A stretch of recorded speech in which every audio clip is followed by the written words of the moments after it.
Allah Akbar. I guess subconsciously you start thinking in your head, you know, all Muslims are bad people.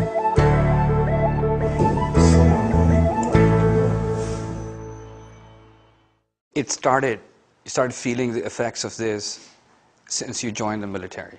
Yeah, I'd say within the first week, there was definitely a sense of me being different. And how's that? You know, just upon the first week, we were at reception in my basic training unit. We were lining up after lunch, and the drill sergeants were naming off the services. And the last one that they had to offer, that was on their list that the drill sergeant was reading off, and he said it in a very sarcastic and humorous voice, and he was like, "Does anybody need to go to Islamic service?" So immediately, there was that belittling of the faith. And I raised my hand. And he was stunned. He was stunned. You know, he had to see who this guy was. He brought me out to the front. You know, this is a group of about 400 new recruits, 400 new guys. He brings me to the front. He's like, "So you're going to Islamic service?" "Yes, I am." "Yes, drill sergeant." All right. He wasn't expecting it. He didn't know how to respond. I think he felt a little uncomfortable because of how he brought it up, and immediately like, "Oh, okay. Well, we need to find somebody to go with you, because you always have to have somebody go with you in basic training." And there was no other Muslims in that group. And eventually somebody raised their hand, who I'm still good friends with to this day, that decided to come with me. But that was the first week of not even knowing anything about the military. My first couple days there was this sense of being out of place in the way they looked upon me, you know. These guys in that unit who were there. And essentially these guys are looking up to that drill sergeant as a mentor, as a role model, as something eventually they'll be in the military if they, work through the ranks. And for him to have that attitude, for there to be that atmosphere there, they kind of, I think they saw that, drew to it, and thought it was a normal thing. It was normal. Off the bat, I could sense a little difference in the environment. So the other recruits picked up on that? Absolutely.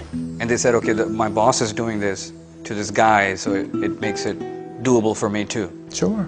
It's the cool thing to do, apparently. It's the standard that's being set. To embarrass an American Muslim is a cool thing to do? Absolutely not.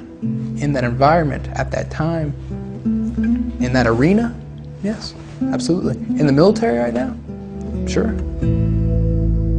Kluan is not the only one who felt something totally different about being in the U.S. Army.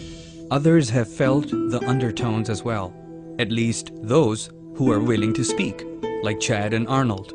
From your statement, it sounds like as if America is fighting Muslims, whereas I thought that America and the world are fighting terrorists who happen to be Muslims, and just a tiny little bunch of them. I guess I wouldn't really say Muslims. Like, it's not brought out there like Muslims, but it's like, I guess the majority of them, I guess that's almost how it's portrayed to me, I guess you could say.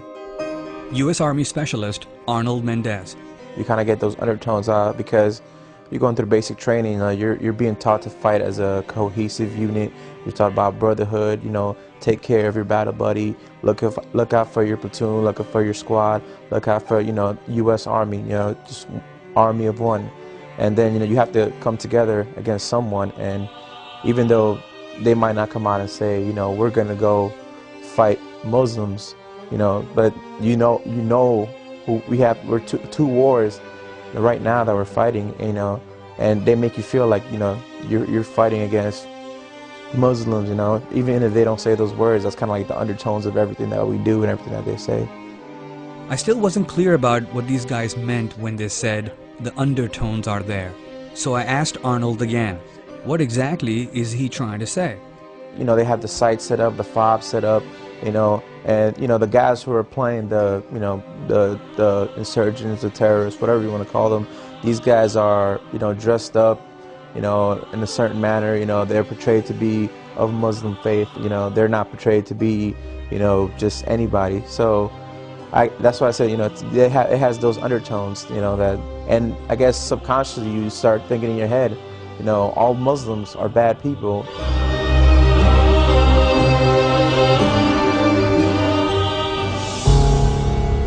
And these are the guys who who will be deployed to Afghanistan or Iraq, predominantly Muslim countries, and they have no idea how to differentiate between a terrorist and a regular Muslim guy or a woman. Absolutely. I think to me that's terrifying, and it's almost hard for me to fathom to think that, you know, and not to say that all soldiers are feeling like that. Not all soldiers see it that way, but as most soldiers, I believe, have that perception of Islam and radicalism. They're one in their eyes.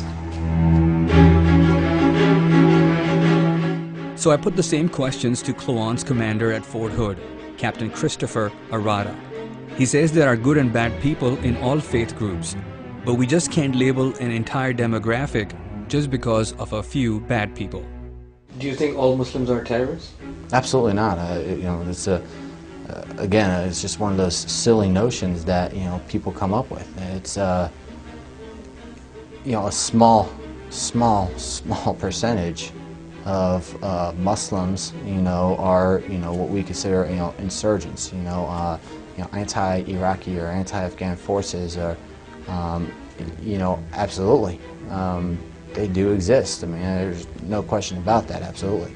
But on the exact same token, there are Christian groups, Christian fundamentalist groups that could very easily be considered, you know, terrorists. And, you know, you've got groups in all faiths and all religions that some people, they interpret it, you know, their very specific way and the way they want it to be interpreted, and they use that as an excuse, but it comes down to the individual person. It always comes down to the individual person. It's unfair to sit there and say all Muslims are terrorists if you're not going to use the exact same standard for everything else, every other religion, every other race, every other, you know, thing. And of course we don't use biases when talking about other people. You know, we don't use stereotypes when talking about, you know, for me, I'm an Italian and I'm Irish, you know.